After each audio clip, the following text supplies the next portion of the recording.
If there is a real God, He can stop the war by means of His power.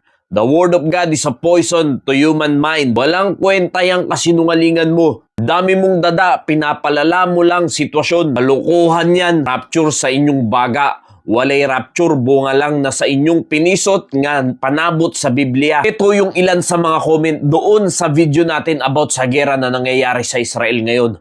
Na ang mga pangyayaring yan ay isang hudyat o tanda na ang ating Panginoong Jesucristo ay nalalapit na ang kanyang pagbabalik. Ganito ang samot-saring komento na mababasa nyo dahil ayaw nilang paniwalaan ang katotohanan na sinasabi ng Biblia. Na yan mismo ay ang salita ng Diyos na iniwan sa atin na ating pagbabasihan sa buhay na ito.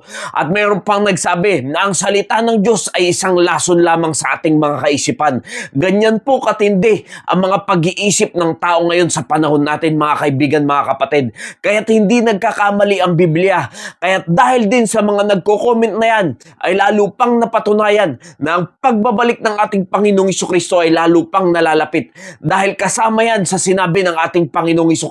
And then shall many be offended, and shall betray one another, and shall hate one another. Ganyan na po ang nangyayari sa panahon natin ngayon. Marami ng tao ang na-offend sa salita ng Diyos. Kinamumuhian ng isa't isa. Kinagagalitan ang nagsasalita ng katotohanan. Mga kaibigan, mga kapatid, anuman ang patutsada ang mga pinagsasasabi nyo sa comment section.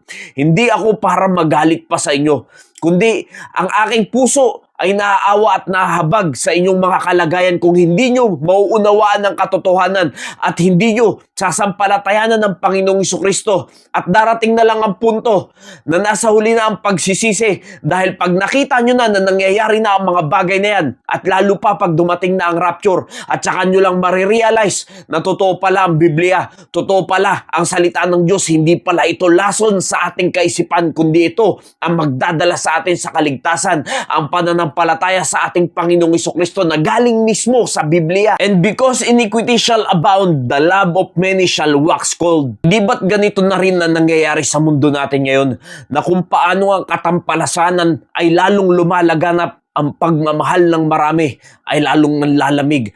Lalo pa sa Panginoon natin dahil nakikita nyo naman sa mga ganyang klaseng komento, nawawala na yung pag-ibig sa Diyos, nawawala na yung pag-ibig sa kapwa, pati ba naman salita ng Diyos, pati ba naman ang katotohanan ng salita ng Diyos ay pinamamalian na ng tao. Kung ang tingin nyo sa lahat ng ito ay kalukuhan at ang tingin nyo sa salita ng Diyos ay isang lason lamang, pues sa amin ay hindi. Para sa amin ang salita ng Diyos ay isang lampara at ilawan sa aming mga paa at aming mga dadaanan. Ang salita ng Diyos ay mas matamis pa kaysa sa pulot na kung ito ay mararanasan mo ay napakasarap pakinggan ng salita ng Diyos. Ang salita ng Diyos ay ilawan sa aming mga landas. Ang salita ng Diyos ay hindi makukumpara sa pilak at alinmang mga ginto o anumang mga kayamanan sa mundong ito.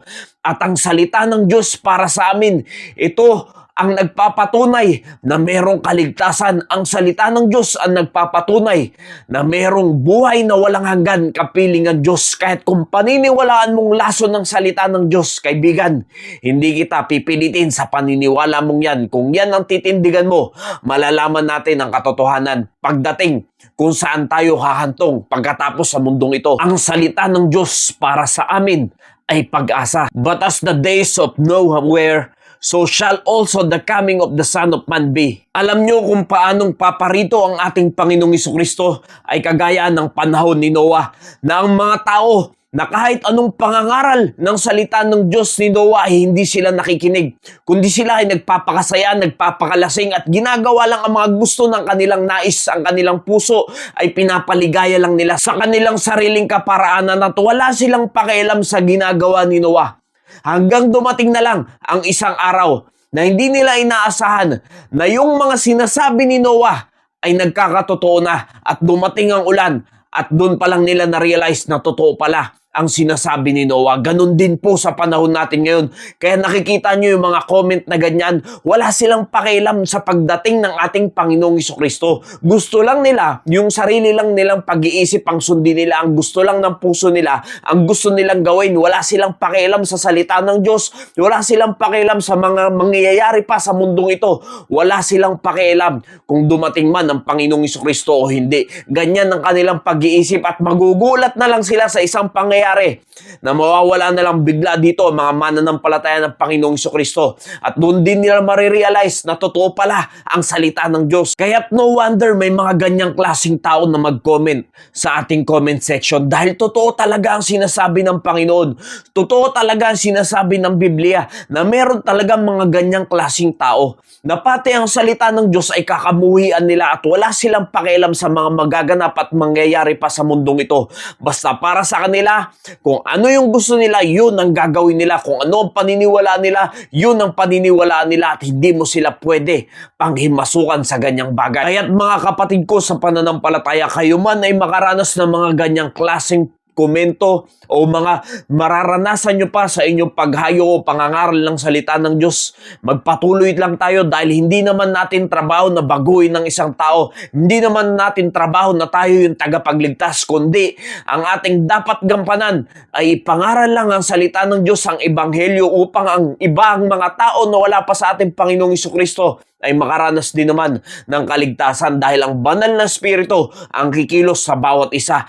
Nawa, nagpagpapala po ang mensaheng ito. Maraming salamat po and God bless you all.